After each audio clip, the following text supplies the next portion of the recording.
Cologne Cathedral is one of the greatest Gothic cathedrals in Germany and is one of Cologne's most famous landmarks. I'm Harrison Isaac, and together let's delve deep into Cologne Cathedral. Dedicated to the saints of Peter and Mary, Cologne Cathedral is the seat of Catholic Archbishop of Cologne. Once the tallest building in all of the world, Cologne Cathedral still boasts the world's largest church facade. It is located in Cologne, Germany. The cathedral is situated in the central parts of the city, right next to the River Rhine. Cologne Cathedral, also known as Collodon, is one of the architectural masterpieces of mankind. It was dedicated as a World Cultural Heritage Site, as it is a perfect example of Gothic construction. When looking at Cologne Cathedral, one thing is pretty evident. The towers, the pillars, and all the decorations on the cathedral all point upwards towards the sky. This is a symbol for trying to reach up to heaven, which is a typical sign for Gothic architecture. Another typical sign of Gothic architecture is that when looking at the cathedral from a bird's eye view, it forms the shape of a Catholic cross. Its size is emphasized by a gigantic pair of towers that dominated the city panorama since their completion in 1880. Still today, the cathedral is the highest building after the telecommunications tower. Some of the architecture has a modern touch, as the cathedral suffered 14 hits by World War II aerial bombs and had to be reconstructed. There is no major effect, however, as the construction was done to blend in with the original design. On the inside, Cologne Cathedral has all of the main Gothic architectural features. There is the nave at one end and the choir at the other. The choir retains a great many of its original fittings, including carved seats.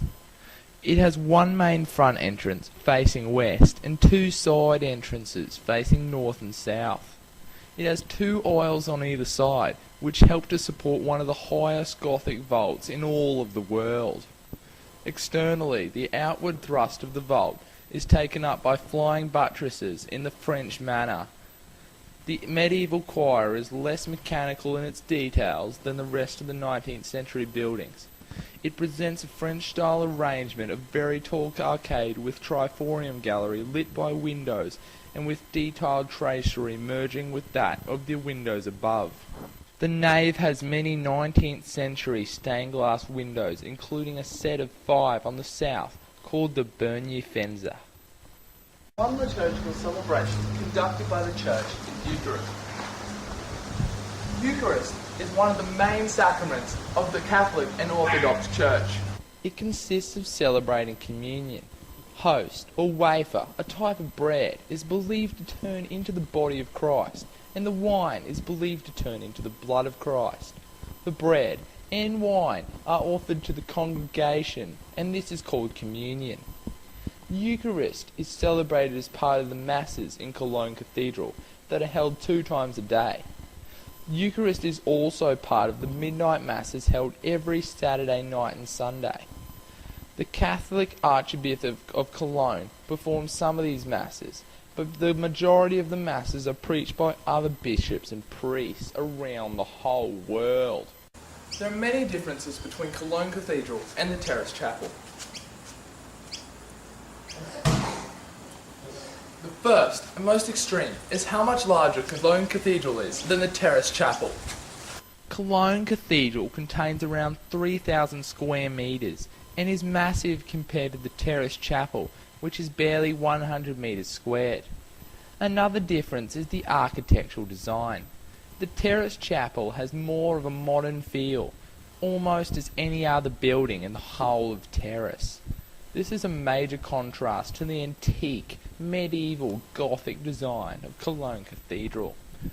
All of Cologne Cathedral's parts have a purpose and a message, whereas the Terrace Chapel was built for the practicality of providing a place of worship. Finally, while both provide the same form of Mass, Cologne Cathedral's Masses are on a larger scale and more frequent. The Terrace Chapel hosts a Mass every Thursday, whereas Cologne Cathedral hosts a Mass 2 times a day and 3 on Saturday and Sunday. Cultural influence has had a major effect on the design of Cologne Cathedral. Religion in Europe has not only affected art, culture, philosophy and law, but also architecture. As Europe is so focused on religion, the Church spent enormous amounts of time and money creating vast and beautiful places of worship. Cologne is a prime example of this, as it is one of the largest cathedrals in all of the whole world.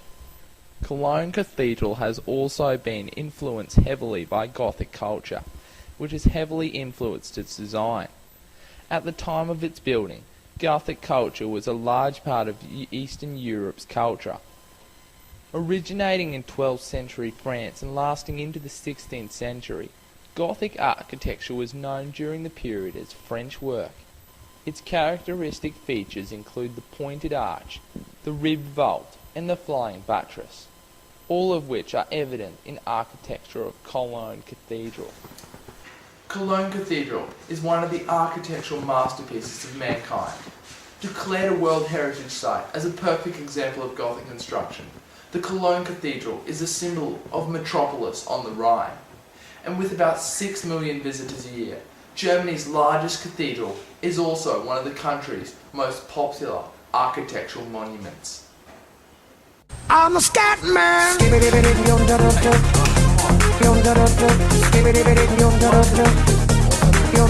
I'm a scat man.